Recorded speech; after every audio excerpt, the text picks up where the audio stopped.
is our production side. This is where we kind of store all of our raw materials.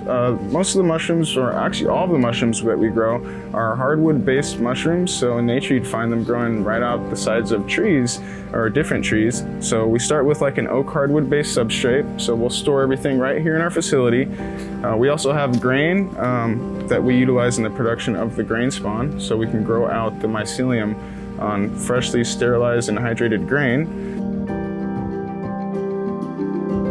Some of our sterilized grain will come directly out of this autoclave, so it's a double door autoclave.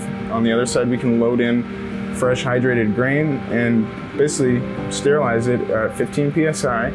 So it'll be about 250 degrees, and then it'll come right out of here in front of the flow hoods. And then we could take sectors of mycelium and inoculate the grain or pour in liquid culture. I'll show you, this is the culture fridge. This is where mushroom mycelium can grow out on a petri dish or throughout a liquid broth, so we can see nice healthy mycelium in there. This will be taken out with a syringe and then placed into a bag of sterilized grain or into another Petri plate to basically grow out more mycelium.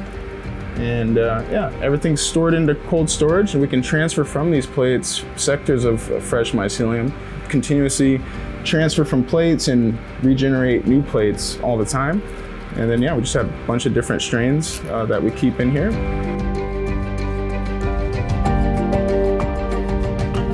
Well, I was doing a corporate career. I was an AutoCAD drafter for a company, and I was very happy doing my job and traveling and stuff like that, but I was still always like rushing back to grow mushrooms, or that was my true passion. See, but we have some shiitake substrate that was just inoculated 2 days ago, or 3 days ago. And the mycelium has been inoculated into sterilized sawdust, and we can see each little point where the mycelium is leaping off of the sterilized grain and onto the sawdust, basically utilizing it as a food source. It'll continually colonize throughout this sawdust until it becomes this white mass of mycelial, just like a mycelial mass. Once it ripens and determines that the substrate has basically been completely devoured of nutrition, it'll start producing mushrooms. The mushrooms are there to basically produce spores to continue the life cycle of the mushroom. Being that I love mushrooms, I was like, if I wanted to go work with mushrooms right now, where could I go? And there wasn't anywhere. So it was like, that was really one of the things too that made me want to start this, as well as just having a daughter not too long before I started the business. She was just 2 at the time. And just thinking about the future generation, like what kind of knowledge will we pass down to our kids? And mushrooms is one of the things that I have that I can pass down, so.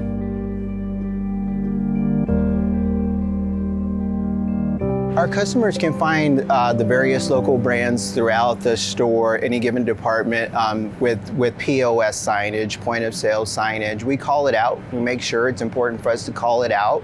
And we have, whether if it's a bib tag down the grocery center store aisle, or if it's a sign posted on the locally grown cantaloupes in our produce department, we call out local where we can and where we need to.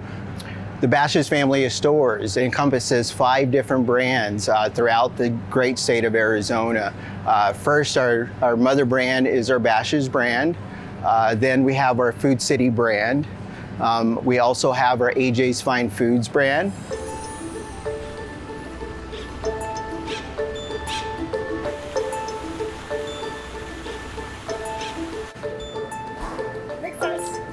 This right here, this Beach Bum Tropical IPA, this is a fantastic item. It's doing so well here in our stores. That's from Uncle Bear's Brewery. We've also got this Oso Brewery Popsicle Blonde. We do like to support a lot of local items here at AJ's and local companies like Santan Brewery, Four Peaks, and it has all of these local wines here. Easy to shop and easy to identify with these local Arizona tags that are hanging on the bottles. Here at AJ's, we have many local items that we support here in our dairy department. Hickman's Eggs, Dan's Eisen Dairy out of Laveen, Arizona. Those are always fantastic. We have a lot of great salty snacks that are local as well. And again, they're all called out here with our Arizona flag. Kettle Heroes is fantastic, another great local Arizona brand. We've also got a lot of different decadent honeys and things that are sourced locally here in the Valley. The Valley Honey Company is very popular, and we have a huge line of Sherry's Desert Harvest, prickly pear honey, many jams and jellies.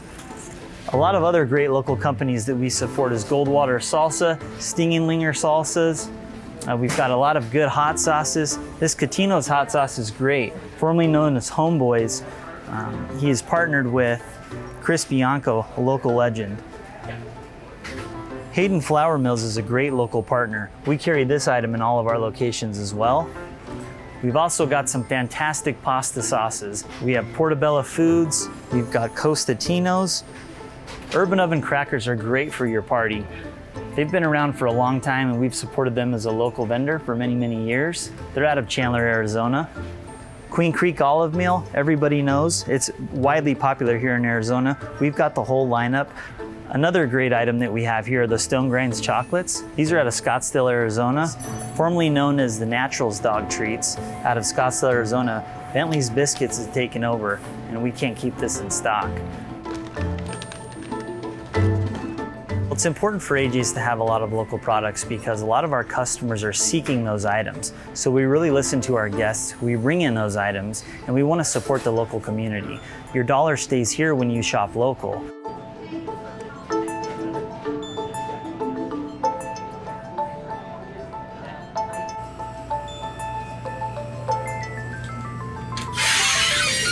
So this is the fruiting warehouse and the block inoculation warehouse.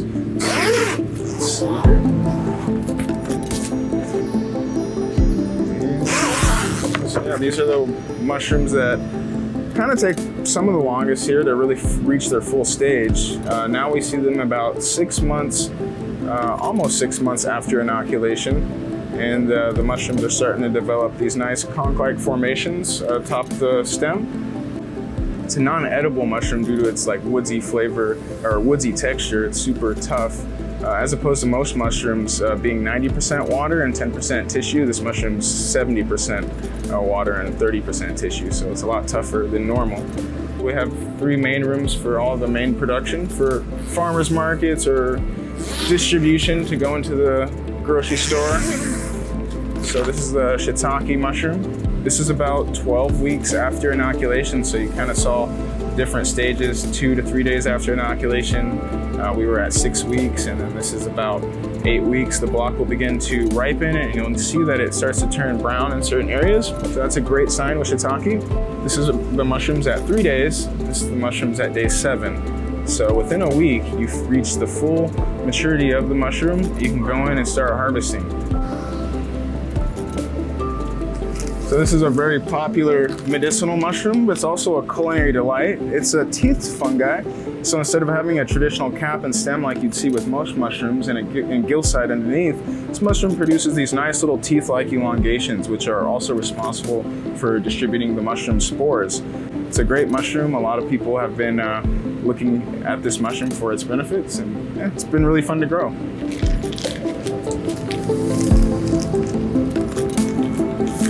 Distributors have kind of like helped me because they can distribute my mushrooms to like resorts, hotels, and grocery stores. Peddler Sons was responsible for getting us into AJs Fine Foods.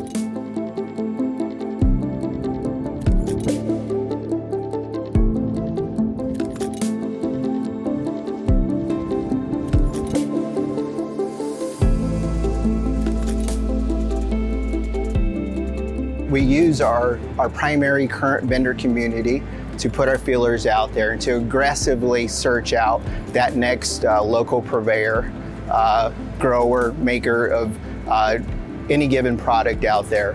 We have a long list of local purveyors and suppliers now. Our door is completely open to all local purveyors and providers. So the opportunity is there. We will listen, we will vet through, we will coach, we will guide, and what we want to do is hear your passion. This is our chestnut. This block is getting really light and small. It's one of the favorites around here. It's called the chestnut, or scientifically known as Pholiota adiposa. We want to hear the passion. We want to hear the story behind the product. I started as a hobbyist, just growing as a kid at 15. By the time I was 16, I was growing more mushrooms, and then I decided to turn it into a business as I got older and started having a family. When we came to Peddler, they wanted to see our mushrooms. We brought them in, and once they saw them, they immediately knew what they wanted to do with them. They wanted to put them into AJs. I was able to meet the owner of AJs, and they really liked our stuff. So I don't know, they really helped facilitate it. We would go set up at the store and cook samples of mushrooms for customers as they would shop, to kind of just educate them on the mushrooms. So it was a really good experience, and just like connecting with like another local business like AJ's was really nice. We want to hear your vision. We want to hear your commitment behind the product. So we really like it when the grower or the maker is coming to the table in that initial meeting with the intent to get to that inroad where their product is on shelf.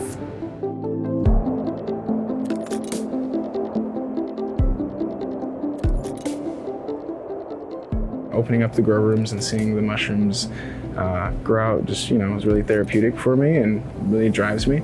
I mean, I just love it. So, I mean, I'm happy to come in every day. I'm excited to just, see what's going on, and this keeps me very motivated. I think we need more food producers. I think the average farmer is like a 55 to 60-year-old. So, for the future generations, we need more people that are going to be farmers and grow food. As the population continually increases, the need for food will as well.